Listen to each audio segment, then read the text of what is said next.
नमस्कार दोस्तों, मैं किस्मत मिनारिया स्वागत करता हूं आपका मेरे चैनल द मिनारियास के ऊपर। आज हम दोस्तों एक बहुत ही पीड़ित गाय की कहानी सुनेंगे। दोस्तों, अभी आप जिस जगह मुझे खड़ा हुआ देख रहे हैं वो एक काफ़ी बड़ी गौशाला है। यह गौशाला दोस्तों इंटाली गांव में स्थित है और इस गौशाला का नाम श्री बालाजी गोधाम इंटाली रखा गया है। अभी दोस्तों हाल फिलहाल में ही यहाँ पे श्री अनुजदास जी महाराज द्वारा भागवत कथा की गई थी। उसके पश्चात दोस्तों इस गौशाला में काफ़ी सारा दान धर्म भी हुआ है, काफ़ी सारा दान भी आया है और अब ये गौशाला बहुत ही बड़ी हो रही है। जैसा कि आप देख रहे हैं पीछे भी काम वाम चल रहा है, काफ़ी सारा काम हो चुका है, काफ़ी सारा चल रहा है गौ माता के लिए। दोस्तों, हमने कहीं सुना है या कई ग्रंथों में पढ़ा है कि जो गौ माता है वही जगत की जननी है। गौ माता से ऊपर कोई नहीं है, गौ माता से बड़ा कोई नहीं है। तो दोस्तों आज हम उसी गौ माता के बारे में बात करने वाले हैं जो काफ़ी पीड़ित गौ माता थी, जिसको दोस्तों एक परिवार ने लावारिस छोड़ दिया। जिस गौ माता की दोस्तों हम बात करने जा रहे हैं वह गौ माता आज से 1 साल पहले की बात है। जब से हमने उसको देखा है तब से दोस्तों वो लावारिस घूमती थी। जब वो लावारिस घूमती थी तो गाँव में किसी का जुट्ठन खाती थी, कहीं रोटी बड़ी होती थी खाती थी, इधर उधर चरती थी। दोस्तों कुछ युवा साथियों ने दोस्तों गौरक्षकों ने उस गाय को रेस्क्यू किया और इसी गौशाला में लेके आए।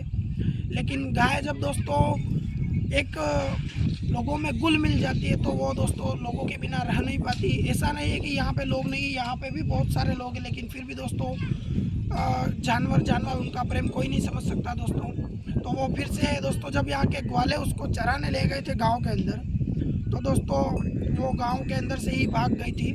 उसके बाद दोस्तों फिर उन्हीं गौरक्षकों द्वारा उसे रेस्क्यू किया, यहाँ लेके आए और दोस्तों उस गाय के जब वापस वो भाग गई थी फिर यहाँ लेके आए, फिर यहाँ से भाग गई थी, तब उसको दोस्तों जो है तब दोस्तों वह गौ माता एक बीमारी से ग्रस्त हो गई थी, जिस बीमारी का नाम आप भी जानते हैं और मैं भी जानता हूँ, थनैला रोग, जो दोस्तों अधिकतर गायों में देखने को मिल रहा है आजकल। लंपी के बाद दोस्तों थनैला रोग ही आया था, तो वह गाय दोस्तों उस थनैला रोग से ग्रस्त हो गई। उसके बाद दोस्तों जब उन्होंने उस गौ माता को रेस्क्यू किया तब थनैला रोग से दोस्तों गौ माता ग्रस्त हो गई थी। उसके बाद दोस्तों उन युवा साथियों ने उनके ही खेत पे रखा, उन मन भाव से सेवा पूजा की दोस्तों, और गौ माता का जो थनैला रोग था उसका सारा ही खर्च उन्होंने उठाया। उनमें से कुछ खर्च किसी महानुभाव ने दिया और कोई दवाइयाँ किसी महानुभाव ने दी, और उस गाय का दोस्तों गौ माता का दोस्तों काफ़ी अच्छे से इलाज किया गया। करीबन दोस्तों 15 दिन तक उन महानुभाव ने अपने खेत पे रखा, उसको घास फूस खिलाया दोस्तों और उसकी सेवा की दोस्तों। और जब जाके वो थनैला रोग दोस्तों जब उनका ठन सही हो गया था, उसके बाद दोस्तों गौ माता को फिर से यहाँ लाया गया और गौ माता दोस्तों इन्हीं गौ माताओं में आप देख सकते हैं दोस्तों सारी और इन्हीं गौ माता में दोस्तों गौ माता गुल मिल गई और अभी वो गौ माता यहीं रह रही है। करीबन 2 महीनों से गौ माता दोस्तों यहीं उपस्थित है।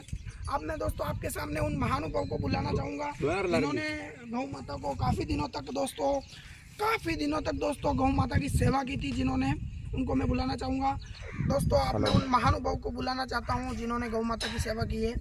सबसे पहले मेरे साथ मौजूद है अभिषेक जी, सर आइए। चिराग जी आप भी आइए। दोस्तों यही वो महानुभाव है और इनके साथ इनकी टीम पूरी थी, जिनमें से बहुत सारे जन अभी यहाँ उपस्थित नहीं है, वह भी पीछे गौ माता की सेवा में लगे हुए हैं। तो अभिषेक जी, जब आपने गौ माता को रेस्क्यू किया था तब गौ माता किस हालत में थी सर? जी, गौ माता को थनैला रोग हो गया था और उसके बहुत ही बुरे हाल थे उस टाइम। वो अपनी पीड़ा वो खुद समझ रही थी कि कितनी पीड़ा में थी। थन से मतलब उसके रेशा गिर रहा था नीचे, इतनी मतलब पीड़ा में थी कि बिल्कुल सड़ चुके थे, कीड़े पड़ चुके थे, बिल्कुल वो बैठने के काबिल ही नहीं थी। ज़मीन पर बैठना उसके लिए मुमकिन ही नहीं था। साहब मैंने सुना है कि आपने अपने ही खेत में गौ माता को रखा था और चारा पूजा किया था, क्या यह बात सही है? जी सर, ये बात बिल्कुल सही है। हमने उस गाय को मतलब हमारे मोहल्ले में वो घूम रही थी तो उसके मतलब इतनी हालत ख़राब थी कि उसके कीड़े पड़ गए थे अंदर, जैसे कि हरीश जी ने बताया उसके रेशे गिरे थे खून के। उसके मतलब वो चलती थी तब यहाँ वो जिस प्रकार गांव में विचरण करती थी उसके खून की मतलब बूंदें गिरती थी। और उस गाय को हम हमारे खेत पर लेके गए और हमने चारा इकट्ठा किया और उस गाय को हमने लगभग 1 महीने तक रखा और ये सरकारी अस्पताल और हमारे खर्चे से हमने हमारे एरिया से मतलब हमारे मोहल्ले से किया और उस गाय के इलाज के लिए हमने दवाइयाँ लाई और उस गाय का लगभग हमने 1 महीना इलाज किया।